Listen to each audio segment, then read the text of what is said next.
주 그리스도로 우리 하나님 말씀 증거하겠습니다. 하나님 말씀 요한계시록 2장 18절에서부터 같이 보시겠습니다. 우리 18절부터 21절까지 같이 읽겠습니다. 18절부터 21절. 두아디라 교회의 사자에게 편지하기를, 그 눈이 불꽃 같고 그 발이 빛난 주석과 같은 하나님의 아들이 가라사대, 내가 네 사업과 사랑과 믿음과 섬김과 인내를 아노니 네 나중 행위가 처음 것보다 많도다. 그러나 네게 책망할 일이 있노라. 자칭 선지자라 하는 여자 이세벨을 내가 용납함이니 그가 내 종들을 가르쳐 꾀어 행음하게 하고 우상의 제물을 먹게 하는도다. 또 내가 그에게 회개할 기회를 주었으되 그 음행을 회개하고자 아니하는도다. 오늘 이 시간에는 두아디라 교회에 주시는 말씀이라는 제목으로 오늘 말씀 가지고 은혜 나누는 시간 갖도록 하시겠습니다. 두아디라, 우리 저번에 이렇게 지도를 또 보내드렸는데요. 위치가 이제 두아디라부터는 좀 이렇게 안쪽으로 돌아오게 됩니다. 에베소 사대 서번화가 조금이라도 해변에 이렇게 인접해서 세워진 도시라면은 이제 그 두아디라부터 시작해서는 좀 이렇게 내륙으로 두아디라, 빌라델비아, 그다음에 라우디게아 교회까지는 좀 그 내륙에 있다 기억하시면 되고요. 이 7개의 모든 그 위치는 지금의 터키 지역에 있다고 생각하시면 될 것입니다. 그래서 이제 현존하는 도시는 서머나 이즈밀이라는 도시는 지금까지 이렇게 이제 그 현존하는 도시로 이렇게 알려지고 있습니다. 그래서 두아디라의 위치가 이 정도 된다. 그래서 이렇게 기억을 하시면 되겠습니다. 그래서 에베소, 서머나, 버가모, 그다음에 두아디라, 사대, 빌라델비아, 라오디게아 이렇게 기억을 하시면 될 것 같고요. 자, 위치는 그렇게 되고요. 정치는 이제 그 알렉산더 대왕 이후에 셀레쿠스의 왕조 때 군사기지로 이렇게 이 두아디라가 세워졌다라는 얘기가 있고요. 그리고 그 이후에 로마에 함락되었었고, 버가모 왕국 이후에 나중에는 이제 그 아시아의 도의 일부 같은 것으로 알려지고 있습니다. 경제적으로는 로마의 통치하에서 이제 그 상황이 안정돼서 제조업의 시장 중심지로서 성장 발전하게 했고요. 무역 조합의 수가 굉장히 많아서 경제적인 활동이 활발한 곳으로 이렇게 알려지고 있습니다. 그래서 전해지는 비문에 보게 되면 양털 세공업자, 세마포 직조공, 겉옷 제조업자, 염색업자, 가죽 제품 상인, 제역업자, 토기장이, 식빵 제조공, 노예 상인, 구리 세공업자, 이런 수많은 다양한 이런 그 직종들이 여기 이렇게 있는 것으로 알려지고 있습니다. 특별히 우리가 두아디라라는 부분을 우리 사도행전에서 이제 그 사도 바울의 제 2차 전도 여행 때 두아디라 성의 자주장사 루디아 기억을 하실 것입니다. 그래서 바로 이제 여기 출신이었다라는 것을 우리가 알 수가 있겠죠. 특별히 종교적인 부분에 보게 되면은요, 고대 이제 리디아의 태양신인 그 도시의 수호신 키림노스 신이라고 이렇게 이제 그 신을 섬겼는데, 이 신은 제우스의 아들로 이렇게 알려지고 있고 헬라의 태양신 아폴로에 해당된다라고 알려지고 있습니다. 그 신이 이제 조합의 수호신으로 간주가 되었고 아폴로, 아데미, 삼바다 등의 신정이 있었고, 그다음에 점성술이 무척이나 이렇게 성행한 곳으로 알려지고 있습니다. 7교회에 보내는 편지 중에 내용이 제일 길어요. 7개. 저번에 우리 에베소 교회는 보니까 7절, 서머나는 4구절, 버가모는 이제 하나, 둘, 셋, 넷, 6구절 이렇게 되어 있는데 두아디라 교회는 거의 12구절이나 됩니다. 내용들이 이제 그 되게 많고, 그런 가운데서도 해석이 참 제일 쉽지 않은 부분 중에 하나다라고 이렇게 알려지고 있습니다. 그래서 특별히 이 부분에 대해서 어떤 그런 자료가 많지 않기 때문에 그런 것으로 알려지고 있습니다. 그래서 두아디라 성에 보내는 이런 그 사자에게 편지를 하는데요. 두 번째 말씀하시는 일을 보게 되면은요, 18절 계속해서 보겠습니다. 그 눈이 불꽃 같고 그 발이 빛난 주석과 같은 하나님의 아들. 우리 지금까지 묘사하는 걸 보게 되면 전부 다 이것은 그 인자 예수 그리스도로 묘사를 하고 있습니다. 우리 참고로 다시 한번 보실까요? 2장 1절 보게 되면은요. 오른손에 7뼈를 붙잡고 7 금초대 사이에 다니시는 이 이렇게 표현하고 있습니다. 바로 이제 그 예수님께서 교회의 사역자들을 손에 잡고 이렇게 다니시는 것으로 묘사를 하고 있고요. 8절에 보게 되면은요. 처음이요 나중이요 죽었다가 다시 살아나시니 예수 그리스도가 처음이고 나중이시면서 죽었다가 다시 살아나시니로. 그다음에 버가모 교회는요. 좌우에 날선검을 가진 이가 날선검 그래서 말씀으로 성령의 검으로 대적들을 물리치는 이런 것을 표현하고 있습니다. 오늘 두아디라를 보게 되면은요. 그 눈이 불꽃 같고 그 발이 빛난 주석과 같은 하나님의 아들로 직접적으로 이렇게 묘사를 하고 있습니다. 근데 눈이 불꽃 같다. 발이 빛난 주석 같다. 눈이 의미는 뭡니까? 살펴보시는 거예요. 불꽃 같다. 굉장히 위험 있고 권세가 있는 그 눈으로 이런 모든 것을 다 살펴보시면서 아시고 또 그런 부분을 갖다가 심지어 더 나아가서 우리 마음까지 꿰뚫어 보는 분으로 이렇게 묘사를 하고 있는 것입니다. 그래서 19절에 보게 되면은요. 네 사업과 사랑과 믿음과 섬김과 인내를 아노니라고 되어 있습니다. 아노니 다 보시니까 아시는 거죠. 그리고 또 건너뛰어서 23절에 보게 되면은요. 모든 교회가 나는 사람의 뜻과 마음을 살피는 자인 줄 알지라. 그래서 바로 눈이 불꽃 같은 예수님께서 친히 바로 우리 사람의 마음과 뜻을 다 살피시고 심지어는 그것을 보면서 다 아시고 계신다라는 부분으로 얘기를 하고 있고요. 발이 빛난 주석과 같다. 빛난 주석 이것은 굉장히 강인한 그리고 그 힘이 있고 권세와 능력이 있으신 이런 그 예수 그리스도를 묘사하고 있습니다. 참고로 우리 계시록 1장 14절 15절에 잠깐 인자의 모습을 묘사하게 될 때 바로 이 두 부분이 14절 15절에 이렇게 언급이 되어 있습니다. 요한계시록 1장 14절 그 머리와 털의 희귀가 흰 양털 같고 눈 같으며 그의 눈은 불꽃 같고 그래서 눈을 이렇게 묘사하고 있습니다. 15절 그의 발은 풀무에 단련한 빛난 주석 같고 풀무에 단련한 빛난 주석 굉장히 힘이 있고 강한 이런 부분을 이렇게 묘사하고 있습니다. 그러면서 이렇게 영적 권세가 있으신 바로 하나님의 아들이 직접 우리 두아디라 교회에 이렇게 말씀하시고 계시는 것입니다. 그래서 18절 후반부에 보게 되면은 하나님의 아들이 가라사대 예수님께서 친히 이 두아디라 교회의 모습을 보시면서 그 상황에 대해서 두아디라 교회의 사자에게 말씀을 하시는 것입니다. 자, 칭찬이 있습니다. 19절 보시겠습니다. 내가 네게 사업과 사랑과 믿음과 섬김과 인내를 아노니 네 나중 행위가 처음 것보다 많도다. 여러분 이 칭찬 간단하게 되어 있지만은요 이것은 굉장히 좋은 칭찬이에요. 두아디라 교회의 사업은 어떤 사업을 말합니까? 예수 그리스도를 위해서 그 은혜에 보답하기 위해서 행하지는 각종 교회의 사역을 말하고 있습니다. 그 다음에 하나님 사랑과 성도 간의 사랑 그리고 믿음과 섬김과 인내를 아노니 하나님께서 그것을 다 알아주시고 계신다는 것입니다. 그런데 네 나중 행위가 처음 것보다 많도다. 우리 교회의 모습을 보게 되면은요, 우리 교회가 한 5년 전에 또 더 나가서 10년 전에 더 나가서 15년 전에 더 나가서 20년 전부터 쭉 20년 전, 15년 전, 10년 전, 5년 전 그래서 오늘까지 왔습니다. 계속 또 나아지고 있습니까? 아니면 그냥 이렇게 정체해 있습니까? 아니면은 퇴보해 있습니까? 사실 이것이 우리가 이렇게 계속해서 변화되고 성장한다는 것이 쉽지 않은 부분이라는 것을 우리가 이렇게 잘 알고 있습니다. 근데 여기 보니까 네 나중 행위가 처음 것보다 더 많도다라고 이렇게 증거를 하고 있습니다. 우리 성경에 보게 되면은 우리 사도 바울이 데살로니가 교회를 세우고 떠난 다음에 그 이후에 이렇게 증거를 합니다. 데살로니가전서 1장 6절에서부터 8절입니다.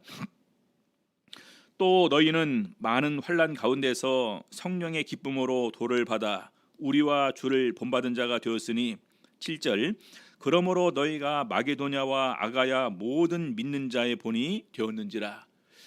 데살로니가 교회에서 주는 칭찬도 엄청나게 주는 좋은 칭찬입니다. 예, 너희가 마게도냐와 아가야 모든 믿는 자의 본이 되었는지라. 8절 주의 말씀이 너희에게로부터 마게도냐와 아가야에만 들릴 뿐 아니라 하나님을 향하는 너희 믿음의 소문이 각처에 퍼짐으로 우리는 아무 말도 할 것이 없노라. 여러분, 각 교회가 전부 다 이런 모습으로 나오면 얼마나 좋을까요? 그러지 않습니까? 오늘 보니까 이 두아디라 교회가 바로 이런 모습으로 있음을 이렇게 증거를 하고 있습니다. 네 나중 행위가 처음 것보다 많도다. 그만큼 이 두아디라 교회는 변화와 성장하는 교회 중에 그 하나로 이렇게 칭찬을 받고 있는 것입니다. 자, 그런데 20절을 보니까요. 그러나 네게 책망할 일이 있노라. 자칭 선지자라 하는 여자 이세벨을 네가 용납함이니 그가 내 종들을 가르쳐 꾀어 행음하고 우상의 제물을 먹게 하는도다. 자칭 선지자라는 여자 이세벨을 내가 용납하고 있다. 자칭 선지자, 이 말은 무슨 말입니까? 자칭 선지자. 어떻게 보면 이것은 두 가지 의미로 이렇게 얘기를 할 수 있습니다. 하나는 교회에서 정식으로 세우지 않은 이런 그 직분자라고 이렇게 이해를 할 수가 있고요. 또 하나는 이 사람이 이제 나름대로 이렇게 직분을 갖고 있지만 그 하나님의 계시를 받고 있는 존재다. 그래서 자기를 갖다가 나는 선지자다 하면서 이렇게 말씀을 증거하는 이런 사람으로 우리가 생각을 할 수가 있습니다. 명확하게 어떤 쪽에 속하는지는 우리가 알 수는 없을 것 같아요. 그리고 이 여자 이세벨이라는 그 사람이 도대체 누구고 어떤 존재인지는 더 설명이 없습니다. 근데 우리가 이세벨은 어떤 존재였었는지를 우리 구약 성경을 통해서 알 수가 있는데요. 구약 성경의 북왕국 이스라엘에서 가장 악한 왕이 아합 왕입니다. 그렇죠? 이 아합 왕 시대 때 이제 엘리야 선지자와 엘리사 선지자가 이렇게 이제 활동을 하게 되죠. 엘리야 선지자가 바알과 아세라 선지자의 이런 그 대결을 벌인 내용을 저희가 알고 있고, 그때에 아합 왕의 부인 왕후 이세벨이 엘리야를 죽이려고 했었던 그런 악한 왕후입니다. 그래서 이 이세벨을 통해서 수많은 우상들을 섬기는 것이 이스라엘에 만연하게 되었고, 또 그것을 통해서 타락까지 함께 이렇게 이르게 되었는데, 오늘 바로 그 부분을 얘기를 하고 있습니다. 여자 이세벨을 용납을 함을 통해서 어떤 일이 발생하게 되었냐? 그가 내 종들을 가르쳐 꾀어 행음하게 하고 우상의 제물을 먹게 하는도다. 행음하게 하고 우상의 제물을 먹게 했다. 어떻게 보면 이때 당시에 이 그 자기들 스스로가 영적으로 좀 이렇게 뛰어난 존재다라고 생각하고 자기가 영적 지식이 충만한 사람이다라고 생각했던 사람들은 그냥 말 그대로 이 세상 자체에 우상은 없다, 이런 믿음을 가지고 있었겠죠. 그래서 우상 자체가 우리는 인정을 안 하니까 그 우상 자체가 없는 것이다. 그래서 그것을 갖다가 먹거나 마시거나 또 이제 그런 부분에 가서 우리가 어떤 타락이 있다 할지라도 십자가의 은혜로 말미암아 우리를 용서하실 것이고, 더 나아가 영지주의의 영향을 받아서 우리 몸만 다 죽는 거고 영혼은 구원받는 것이기 때문에 우리 몸이 어떤 상태가 된다 할지라도 상관없다, 이런 가르침이 만연한 것을 우리는 알고 있습니다. 그래서 역시 이 두아디라 교회에도 그런 부분의 미혹을 떨쳐버릴 수가 없었는데, 심지어는 교회에 자칭 선지자로 하는 이런 사람이 이렇게 일어나게 되었고, 이를 통해서 많은 사람이 미혹을 받았음을 얘기를 하고 있습니다. 근데 여기 보니까 그것을 갖다가 네가 용납함이니, 여러분, 교회가 어떤 부분에 대해서 비진리를 전하는 부분들, 신도를 미혹하는 부분을 갖다가 용납하는 것이 문제가 된다는 것입니다. 네가 용납함이니, 이걸 용납할 수 있습니까? 안 되겠죠. 그래서 바로 이 부분에서 이 용납함을 우리 그 예수님께서 이들의 잘못으로 지적을 하고 있습니다. 자, 그러면서 바로 그럼에도 불구하고 우리 그들에게 이 회개할 기회를 주었음을 얘기를 하고 있습니다. 요한계시록 2장 21절 보겠습니다. 또 내가 그에게 회개할 기회를 주었으되 그 음행을 회개하고자 아니하는도다. 내가 그에게 회개할 기회를 주었으되, 이 그에게 누구를 얘기하는 걸까요? 하나는 두아디라 교회의 사자, 또 하나는 두아디라 교회의 모든 성도, 또 하나는 자칭 선지자 여자 이세벨, 또 하나는 여자 이세벨의 교훈을 받아서 미혹을 받은 사람, 누구를 얘기하는 걸까요?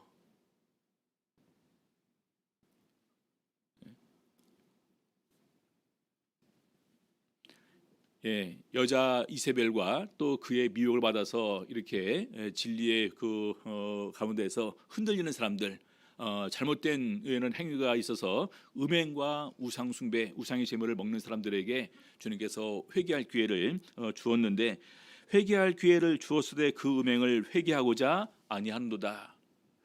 우리 성도님들, 이 회개라는 것은요, 마지막까지 가는 거예요. 우리도 언제 어느 순간에 우리에게 그 죄와 허물과 연약함이 우리에게 있을 줄 아무도 그렇게 우리가 예측할 수 없습니다. 언제 우리가 거기에 노출될지도 모르죠. 언제 또 사단의 미혹을 받고 공격을 받을지 아무도 예측하지 못합니다. 근데 중요한 것은 내가 아직 살아 있을 때 정말로 기회가 된다면 진정으로 우리가 마음으로 우리가 깨닫고 자복하고 주 앞으로 돌아오는 회개가 우리에게 필요하다라는 것입니다. 회개할 기회를 주었으되 그 음행을 회개하고자 아니했다라는 것입니다. 바로 이것은 어디까지 나갔냐? 그들의 마음이 이제는 굳어지고 강팍해지는 데까지 나갔다라는 것입니다. 우리 요한계시록의 마지막 장에 보게 되면은 불의를 행하는 그대로 불의를 행하게 하고 더러운 자는 그대로 더럽고 그냥 그대로 두라라는 말이 있습니다. 이것은 이제는 마지막에는 회개할 기회도 주어지지 않는 겁니다. 그렇죠? 근데 일단 그들에게는 아직까지는 회개할 기회를 주었음에도 불구하고 그들이 그 죄를 회개하고자 아니하였다라는 것입니다. 자, 그러면서 다시 한번 우리 회개에 대한 심판을 선언하면서 회개하지 않으면은 내가 이렇게 할 것이다. 그러면서 다시 한번 회개를 촉구하고 있습니다. 요한계시록 2장 22절 보시겠습니다.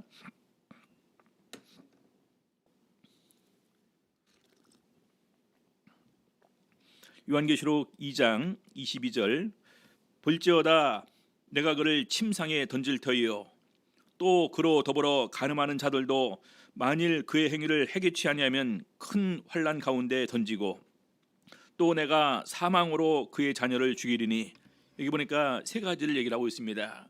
침상에 던질 터이요, 이것은 병이 들어서 병 가운데 고통받게 되는 이런 그 징계를 그들에게 행할 것이다라는 것입니다.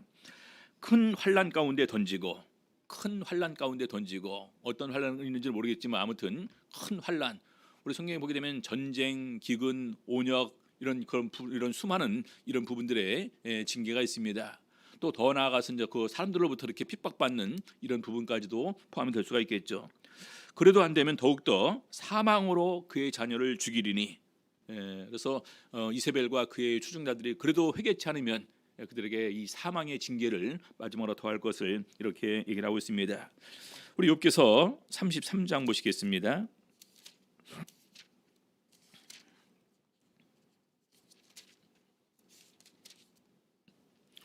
욥기서 33장 14절부터 보시겠습니다. 욥기서 33장 14절 사람은 무관히 여겨도 하나님은 한 번 말씀하시고 다시 말씀하시되 사람이 침상에서 졸며 깊이 잠들 때에나 꿈에나 밤의 이상 중에 사람의 귀를 여시고 인치듯 교훈하시나니 이는 사람으로 그 꾀를 버리게 하려 하심이며 사람에게 교만을 막으려 하심이라. 그래서 사람이 자기랑 관계없는 것으로 생각하지만 하나님께서는 계속해서 말씀하신다라는 것입니다. 심지어는 침상에서 졸고 깊이 잠들 때나 꿈에나 밤의 이상 중에 사람의 귀를 여시고 인치듯 교훈하신다. 그리고 또 천지 만물의 이런 수많은 어떤 그런 변화들을 통해서 우리에게 알려주십니다. 예수님께서도 이 하늘의 천기를 분별할 줄 알면서 이 세상의 상황을 왜 분별하지 못하느냐 이렇게 말씀하시면서 이 세상의 수많은 징조들을 통해서 우리에게 이렇게 말씀을 하시는 것입니다. 자, 그런데 18절 보겠습니다. 그는 사람의 혼으로 구덩이에 빠지지 않게 하시며 그 생명으로 칼에 멸망치 않게 하시느니라. 자, 이름에도 불구하고 듣지 않으면은요, 19절 혹시는 사람이 병상의 고통과 뼈가 늘 수심의 징계를 받나니 그의 마음은 식물을 싫어하고 그의 혼은 별미를 싫어하며 그의 살은 파리하여 보이지 아니하고 보이지 않던 뼈가 드러나서 그의 혼이 구덩이에 그의 생명이 멸하는 자에게 가까워지느니라. 그래서 병 가운데 또 고통 가운데 심지어는 이런 그 사망이 임박한 가운데까지 이르게 될 때까지 하나님께서 그를 징계를 하신다라는 것입니다. 그럴 때 23절 그럴 때에 만일 일천 천사 가운데 하나가 그 사람의 해석자로 함께 있어서 그 정당이 행할 것을 보일진대. 이것은 뭡니까? 일천 천사 가운데 하나가 그 사람의 마음속에 이렇게 작용을 해서 그로 하여금 깨닫게 합니다. 아, 내가 하나님 앞에서 이걸 잘못했구나, 이걸 실수했구나. 그러면서 진정으로 회개하고 또 자복하는 가운데에서 우리 하나님 앞에 새롭게 나오게 됩니다. 자, 26절 보겠습니다. 그는 하나님께 기도함으로 하나님이 은혜를 베푸사 그로 자기의 얼굴을 즐거이 보게 하시고 사람에게 그 의를 회복시키시는구나. 그래서 그 다음에 그가 기쁨으로 하나님의 은혜와 사랑과 긍휼에 감동하면서 찬양과 기도로 드리는 내용이 그 다음에 묘사가 되어 있습니다. 자, 그래서 하나님께서 원하시는 부분은 우리가 회개인데 이 회개에 이르게 하기까지 이런 수많은 것으로 우리와 말씀하시는 것입니다. 그래서 그 말씀하시는 것을 내가 캐치하고 깨닫는 것이 중요하겠죠. 자, 그래서 바로 이 세 가지로 얘기를 하고 있습니다. 침상에 던질 터이요 큰 환난 가운데 던지고 그럼에도 불구하고 또 안 되면은 사망으로 그의 자녀를 죽일지니, 사망으로 그의 자녀를 죽인다라는 것은 바로 자칭 선지자 여자 이세벨과 그의 추종자를 하나님께서 이제는 멸하시겠다라는 것입니다. 자, 그러면서 그다음 보니까요, 모든 교회가, 이것이 단지 두아두라 교회만 주는 문제가 아니라 모든 교회가 나는 사람의 뜻과 마음을 살피는 자인 줄을 알지라. 내가 너희 각 사람의 행위대로 갚아주리라. 예수님께서 사람의 뜻과 마음을 살피는 자인 줄 알라. 저희가 나중에 심판대 앞에 서게 되었을 때 가장 기본적으로 우리가 생각할 수 있는 것은 우리 행위입니다. 그렇죠? 너희 행위대로 갚아주리라 이렇게 얘기하시거든요. 그리고 두 번째는 우리 말입니다. 사람이 무슨 무익한 말을 하든지 심판날에 이에 대하여 신문을 받으리니, 너희 말은 그래서 옳다 아니라, 옳은 것은 옳은 것이고 아닌 것은 아니라 하라. 그리고 여호와를 경외하는 사람이 피차의 바람에 그것을 분명히 들으시고 여호와 앞에 있는 기념책에 기록하셨다 이렇게 말씀하십니다. 그 다음 세 번째가 우리 마음입니다. 그러죠? 그래서 우리 예수님께서는 바로 우리 심판의 기준을 일단 더욱더 더 나아가서 우리 마음까지 이렇게 발전을 시키셨습니다. 간음하지 말라라는 말을 너희가 들었거니와 나는 너희에게 말하노니 여자를 보고서 마음에 음욕을 품은 자마다 이미 간음하였느니라. 살인하지 말라라는 말을 너희가 들었거니와, 살인은 이미 행위입니다. 그런데 살인 이전에 형제에 대해서 미련한 놈, 나가라 하는 놈, 형제에게 노하는 자, 이런 사람들이 바로 심판과 공회에 잡히게 된다. 그래서 결과적으로 그 마음에서 일어나는 분노와 무시와 멸시, 이런 자체도 사실은 그 마음의 죄임을 이렇게 언급을 하고 있습니다. 그래서 우리 예레미야 17장 9절 10절에 보게 되면은 우리 하나님께서 예레미야 선지자를 통해서 이렇게 증가하고 계십니다. 만물보다 거짓되고 심히 부패한 것은 마음이라. 누가 능히 이를 알리오마는 나 여호와는 심장을 살피며 폐부를 시험하고 각각 그 행위와 그 행실대로 보응하나니.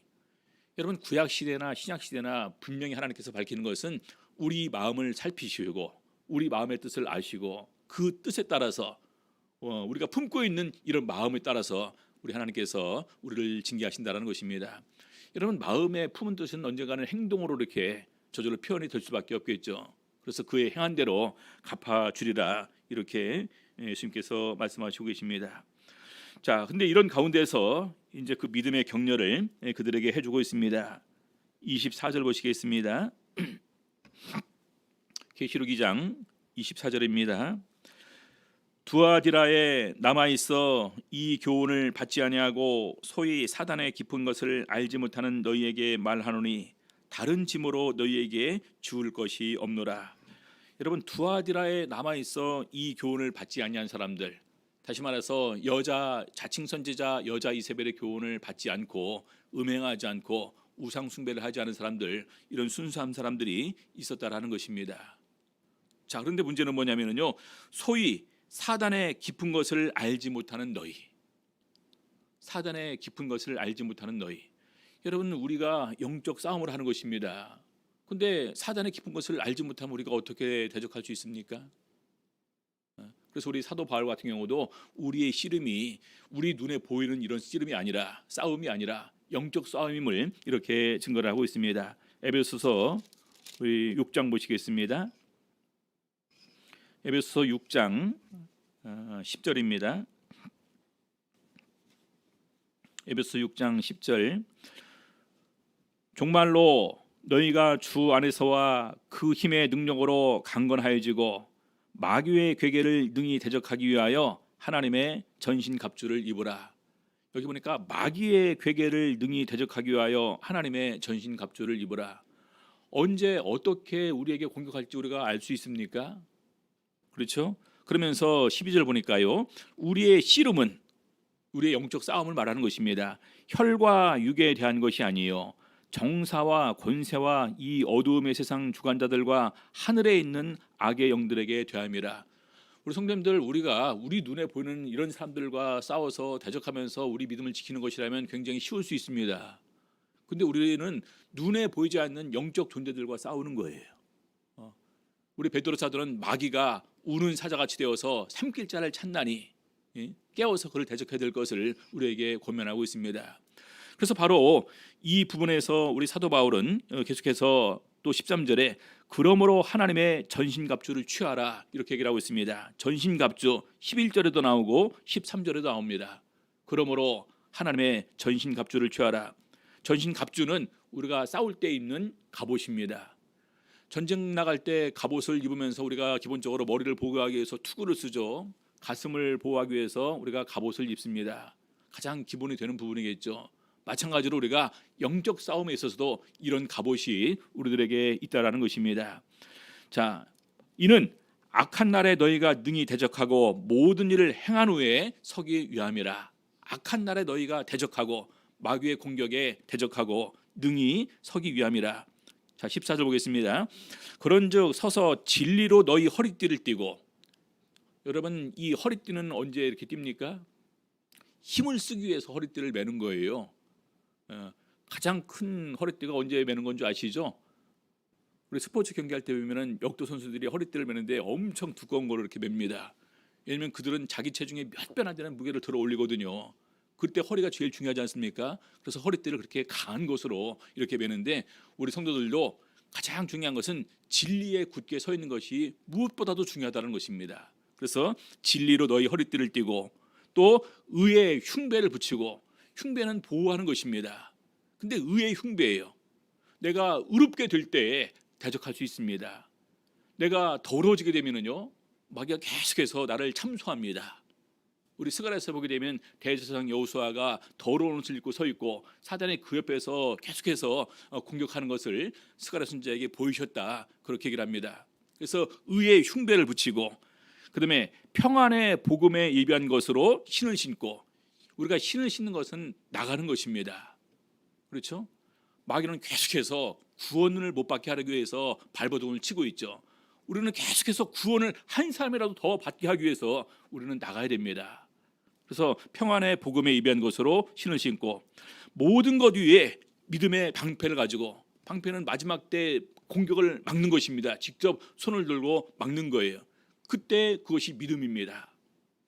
세상에서 어떤 위험과 어떤 고난과 어떤 그런 생명이 우리들의 위협으로 다가온다 할지라도 내가 믿음에 굳게 서서 흔들리지 않는 이런 모습이 필요하다는 것입니다. 우리 예수님께서도 육신을 멸하는 자를 두려워하지 말고 영혼과 육신을 멸하는 자를 함께 멸하는 자를 두려워할 것을 얘기하시면서 정말로 우리가 두려워할 분은 하나님 외에는 없다. 심지어는 우리 제자들을 보내시면서 모든 병을 고치시고 심지어는 귀신을 제어하는, 귀신을 내어 쫓는 이런 권세도 함께 주셨습니다. 그러면서 마지막 제자들을 파송할 때도 볼지어다 하늘과 땅의 모든 권세를 나에게 주셨으니 그러므로 너희는 가서 이 부분은 나에게 주신 권세를 나도 너희들에게 위임한다라는 것입니다. 바로 이 믿음이 우리들에게 필요한 거예요. 주님께서 나에게 이러한 권세를 주셨다. 하나님의 아들인 나에게 또 아들로 삼아주시고 백성으로 삼아 주시면서 성령의 능력으로 이런 권세를 주셨음을 우리가 확신해야 되는데 바로 그것이 믿음의 방패인 것입니다. 그래서 이로써 능히 악한 자의 모든 화전을 소멸하고 여기까지는 막는 거였다면 이제는 우리도 공격 좀 해봐야 되지 않겠습니까? 그렇죠? 그래서 17절 보니까요, 구원의 투구와 성령의 검 곧 하나님의 말씀을 가지라. 구원의 투구와 성령의 검, 성령의 검이 무엇입니까? 그것이 말씀입니다. 우리 성도님들 두아디라 교회는요, 교묘하게 우리 하나님의 진리를 비진리로 이제 변질시켜서 우리를 미혹하는 것입니다. 그럼 뭘로 물리칠까요? 말씀으로 물리치는 것입니다. 우리 사단이 예수님께서 40일을 금식하고 줄이신 다음에 사단이 그런 부분으로 미혹을 합니다. 누가 그 미혹에 대해서 우리 예수님께서는 어떻게 대처하십니까? 기록되었으되, 사람이 떡으로만 사는 것이 아니라 하나님의 입으로 나오는 모든 말씀으로 사는 것이다. 주 하나님 여호와를 시험하지 말라. 오직 하나님만 경배하고 섬기라. 이 말씀을 가지고 우리 마귀의 유혹을 물리셨습니다. 마찬가지예요. 오늘 교회 안에 어떤 사람이 어느 순간에 어떤 그런 교묘한 이런 그 논리와 비진리로 우리를 미혹할 줄 우리는 모릅니다. 바로 그때 우리는 분명히 말씀으로 우리가 물리셔야 됩니다. 우리 진지한 장로님 그런 부분에서 미혹을 받을 그런 상황이 있었을 때 본인이 항상 기도하니까 또 성경 말씀 볼 때마다 음성이 그 뇌 속에서 들리더라는 것입니다. 어떤 말씀이냐? 기록한 말씀밖에는 넘어가지 말라. 배움도 없는 분이시지만 항상 그분이 기도하고 말씀하는 가운데 깨어 있으니까 직접 그렇게 가르쳐 주시는 것입니다. 자, 그러면서 18절 보니까요, 모든 기도와 간구로 하되 무시로 성령 안에서 기도하고 이를 위하여 깨어 구하기를 항상 힘쓰며 여러 성도를 위하여 구하고, 그래서 성령 안에서 항상 깨어서 기도하는 가운데에서 영적인 전쟁을 승리를 할 수 있도록 해야 될 것입니다. 궁극적으로 영적 싸움이기 때문에 성령의 도우심이 없으면요, 우리는 승리할 수가 없습니다. 그래서 성령 안에서 기도하고 이를 위하여 깨어 구하기를 항상 힘쓰고 더 나아가 여러 성도를 위해서 기도하라, 이렇게 증거를 합니다. 자, 다시 요한계시록 2장 24절로 돌아와서요, 소위 사단의 깊은 것을 알지 못하는 너희에게 말하노니 다른 짐으로 너희에게 지울 것이 없노라. 다른 짐으로 너희에게 지울 것이 없노라. 왜 그렇습니까? 이미 이 교회는 앞에서 보니까요, 예수님께서 칭찬하는 부분들이 있죠. 내가 네게 사업과 사랑과 믿음과 섬김과 인내를 나누니 네 나중 행위가 처음 것보다 많도다. 이미 잘하고 있는 상황이에요. 잘하는 사람들은. 그래서 마지막 결론 부분이 그렇습니다. 소위 사단의 깊은 것을 알지 못하는 너희에게 말하노니 다른 짐으로 너희에게 지울 것이 없노라. 계속해서 이렇게만 하면 된다라는 것입니다. 그러면서 25절, 다만 너희에게 있는 것을 내가 올 때까지 굳게 잡으라. 우리 두아드라 교회가 현재 우리 교회보다는 좀 더 좋은 조건인 것 같기도 하죠. 그렇죠? 예수님께서 이렇게 칭찬해 주십니다. 내게 있는 것을 내가 올 때까지 굳게 잡고 있으면 된다. 자, 마지막 26절부터 29절까지 최종적으로 결론 부분입니다. 26절, 이기는 자와 끝까지 내 일을 지키는 그에게, 이기는 자와 끝까지 내 일을 지키는 자에게 두 가지로 얘기할 수 있겠죠. 하나는 이세벨을 용납지 않고 그를 처리하는 것, 두 번째는 있는 것을 굳게 잡아서 변하지 않고 계속해서 그렇게 하는 것입니다. 그런 사람들에게는 그에게 만국을 다스리는 권세를 주리니, 만국을 다스리는 권세, 우리 계시록에 보게 되면은 철장으로 이렇게 다스리는 내용이 나오는데 27절에 바로 그렇게 언급을 하고 있습니다. 그가 철장을 가지고 저희를 다스려 질그릇 깨트리는 것과 같이 하리라. 그는 누구를 얘기합니까? 그가 철장을 가지고 바로 예수 그리스도를 말합니다. 만국을 다스리고 질그릇 깨트리는 것과 같이 하리라. 그러면서 나도 내 아버지께 받은 것이 그러하니라. 예수님께서 철장을 가지고 만국을 다스리는 권세를 받았는데 이 권세를 우리 이기는 자들에게도 주시겠다라는 것입니다. 자, 28절 보니까요, 내가 또 그에게 새벽별을 주리라. 새벽별을 주리라라는 것은 바로 하나님께서 그에게 영광을 주시고 그리고 바로 영원한 구원을 바로 보장하는 것으로 주신다라고 그렇게 얘기를 할 수 있습니다.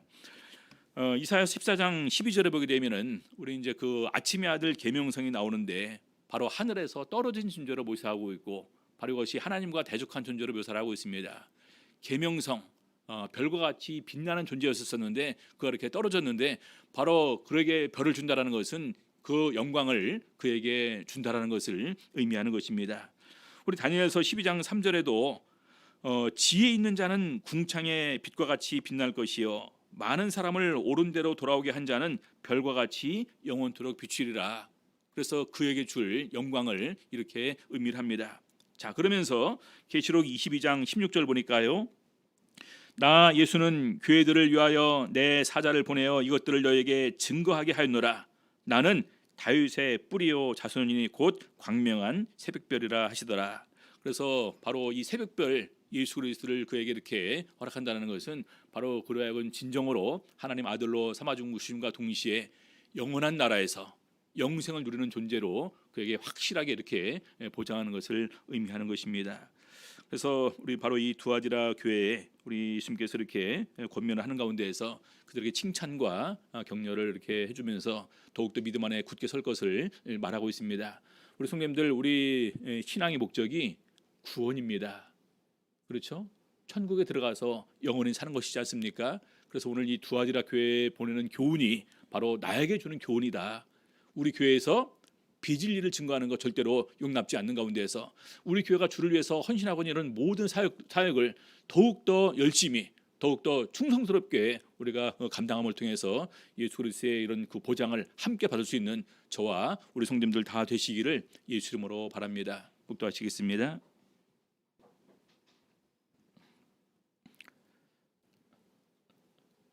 할렐루야. 아멘.